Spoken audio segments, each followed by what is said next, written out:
గురువుగారు, నందికి సంబంధించి మనం ఎలా దాన్ని ప్రదక్షిణలు ఎలా చేయాలి? ఎందుకు శివునికి అంత ప్రీతి నంది అంటే అనేది గత వీడియోలో తెలుసుకున్నాం.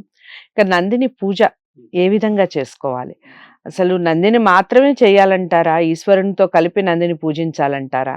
నందికి ఏమన్నా సెపరేట్‌గా పూజా విధానం ఏదైనా ఉందా? చెప్పండి. ఇప్పుడు నంది, గోవు ఒకటే. హ్మ్. హ్మ్. గోవుని గోమాత అంటాం. గోమాతకి గోవు విశ్వస్య మాతర, ప్రపంచానికే తల్లి. హ్మ్. హ్మ్. అలాంటిదే నంది. హ్మ్.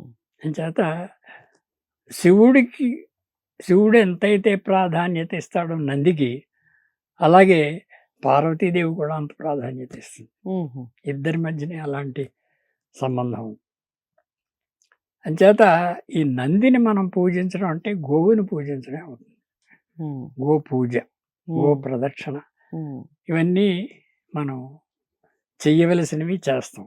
హ్మ్. గోధూళి, అది నడిచిన ధూళిని తీసుకుని బొట్టు పెట్టుకుంటే చాలా మంచిది. హుహు. ఆ ధూళిలో కూడా అంత మహత్యం ఉంది. హ్మ్. హ్మ్. గోధూళికా లగ్నం అని సాయంకాలం గోవులు ఇంటికి వెళ్ళే టైంలో రేగుతుంది రోడ్డు మీద మట్టి. హ్మ్. ఆ మట్టి మనం వాసన చూస్తే చాలా, ఆ మట్టి మన మీద పడితే చాలు పుణ్యం.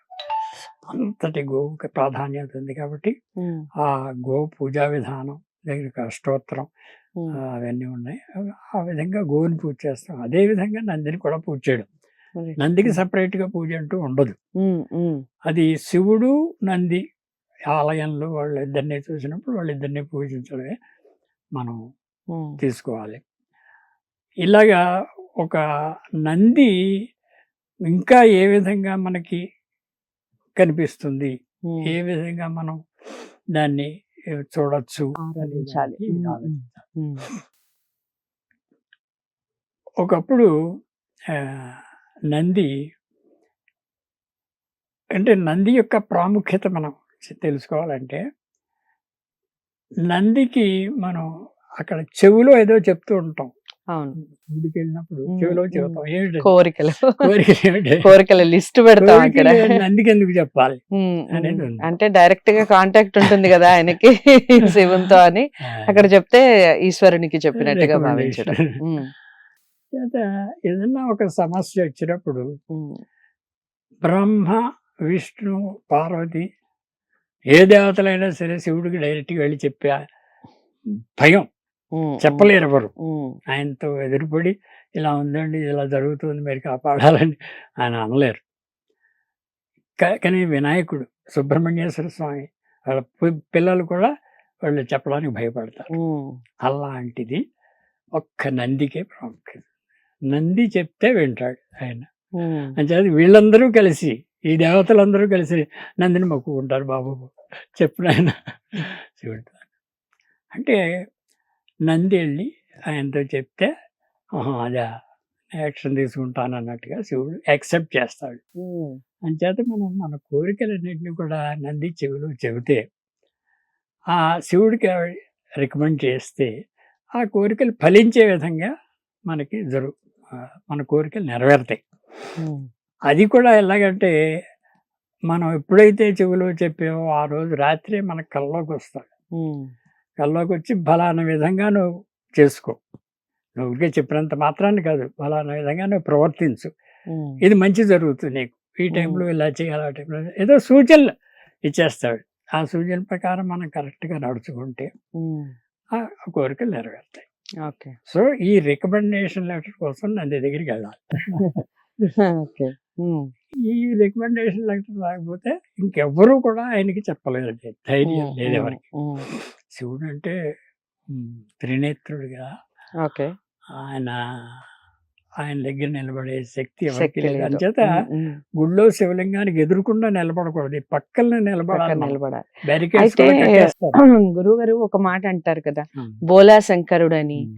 ఏదైనా ఇచ్చేస్తాడు. హ్మ్. ఇట్టే వరాలు ఇచ్చే దేవుడు ఎవరైనా ఉన్నారంటే ఈశ్వరుడే అని. మామూలుగా మనకందరికీ తెలుసు అవును. మాట్లాడుకుంటారు. అవును. ఈ బోలాతనం అనేది కూడా మనకి నంది ద్వారానే వచ్చిందా? ఈయన యాహ్! రికమెండ్ చేయటం వల్లనే వచ్చిందంటారా? రైట్. చెప్పండి. ఏదంటే భోళాశంకరుడంటే, అయ్యా! నేను ఈ కష్టంలో ఉన్నాను అని మనం ధ్యానం చేయడం. హ్మ్. ధ్యానం చేయడం అది మామూలు పని కాదది.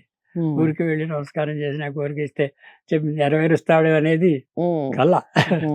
కానీ భోళాశంకరుడు కాబట్టి మనకి ఆయనకి ఇష్టమైన పనులన్నీ చేసి, ఆయనకి ఇష్టమైన పూజలు చేసి, ఆయన చెప్పిన ధర్మో రక్షతి రక్షిత, ధర్మాన్ని మీరు రక్షించండి ముందర.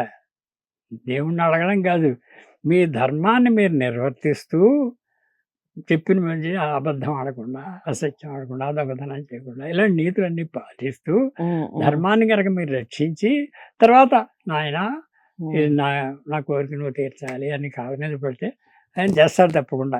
అసలు ధర్మాన్ని వదిలేసి ఏదో దండం పెట్టి ఆయనే చేసుకుంటాడు అని అనుకుంటే మాత్రం జరగదు. అది భోళాశంకరుడు అంటే పొగిడినంత మాత్రాన అయ్యా అయ్యా నాకు ఇలా చెయ్యని మాత్రాన చేస్తాడు అనేదే తప్ప, మనం ధర్మం దారి తప్పితే ఎవరు ఏమీ చేయలేరు. ఏ దేవుడు ఏ దేవత చేయలేరు.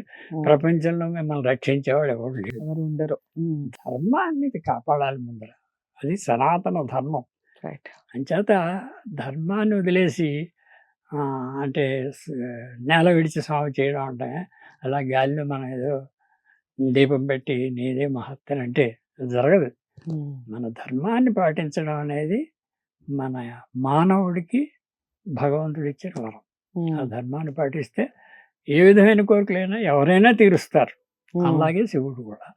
అలాగే నందికి రికమెండ్ చేయాలన్నా కూడా నీకు అర్హత ఉంటేనే నంది రికమెండ్ చేస్తుంది. అంతేకాని ప్రతివాడు చెవిలో చెప్పాడు కదా అని చేసేది. అర్హత చూస్తా, నీ అర్హత ఏంటి, ధర్మాన్ని పాటిస్తున్నావా, మంచివాడు అనేది తెలుసుకుని నంది కూడా రికమెండ్ చేస్తుంది. కానీ ప్రతి వాళ్ళని రికమెండ్ చేస్తే ఈ నంది విలువే ఉంటుంది. అదేనమాట. ఓకే. సో నందికి ఉన్న ప్రాధాన్యత ఏమిటి, శివునికి ఏ విధంగా రికమెండ్ చేస్తుంది, మన కోరికల్ని ఏ విధంగా తీరుస్తుంది, విషయాలన్నీ వీడియో ద్వారా తెలుసుకున్నాం. ఇక ఒకవేళ నందిని దూషిస్తే జరిగే పరిణామాలు ఏ విధంగా ఉంటాయి తదుపరి వీడియోలో తెలుసుకుందాం. వీడియోని లైక్ చేసి షేర్ చేయండి, ఛానల్ని సబ్స్క్రైబ్ చేసుకోండి. నమస్తే.